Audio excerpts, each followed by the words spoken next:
Nazava raka izany ny fanazavana zay nentin'ny lehibe ny gouvernemanta manoloana indrindra ny fanatanterahany mpitandro filaminana ny opération fahalemana any amin'ny faritra atsimon'ny nosy ny indrindra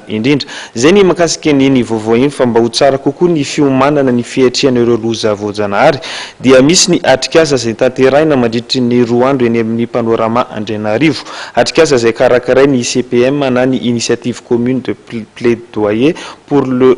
la réduction des risques de catastrophe à Madagascar. Andeo jerentsika indray ny sary.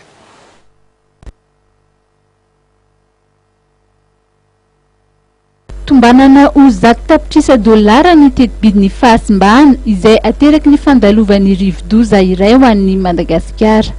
Raha iny tombatomana mena araky ny méthodologie na évaluation Banque mondiale de méthodologie dala volazy iny dia amin'ny 100 millions de dollars volazy tamin'ny lasa zany raha tsara fitadidiko 100 millions de dollars eo ny perte économique sy ny sisa zay mikasika ny infrastructure de base ny sekoly ny hôpitaly eo amin'ny 100 millions de dollars manana dia ohatran'ny davana any dia raha ny BNC resako angamba dia misy le budget de fonctionnement ny BNC zay hoentina miasa anaovana an'ireo activité de réponse d'urgence anaovana mba ho tsara fiomanana kokoa ny fiatriana ny loza voajanahary ho avy dia misy ny atrikasa karakaran'ny ICPM na ny initiative commune de plaidoyer pour la réduction des risques de catastrophe à Madagascar mandritry ny 2 andro eny amin'ny panorama Andrianarivo.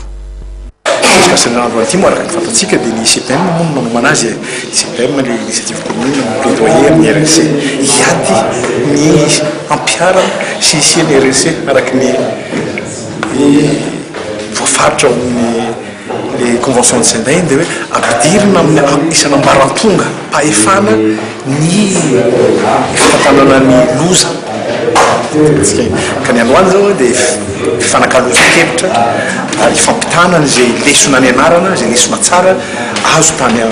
ifotony tany amin'ny base mihitsy araky hitatsika eo moa dia avy any amin'ny ambanivohitra mihitsy ny mpandray anjara amin'izy io. Ny fiomanana moa dia ohatra n'isan-taona ihany saingy vokatry ny reto fanakalozana reto atsaraina amin'ny taona foana ny fiomanana. Misy ny exercice de simulation verimberiko moa io zay atao alohan'ny saison cyclonique zay atao any manakara ny ray amin'ny sambava ny ray dia misy le prépositionnement zay atao hiatrehana asanatsika misy ny loza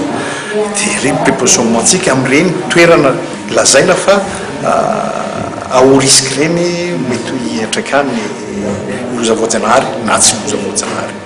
Tsy azo oharana ny loza voajanahary amin'ny mahavoajanahary azy zay fa zava-dehibe ny fiomanana amin'ny fiatriana izany sy ny fitantanana izany.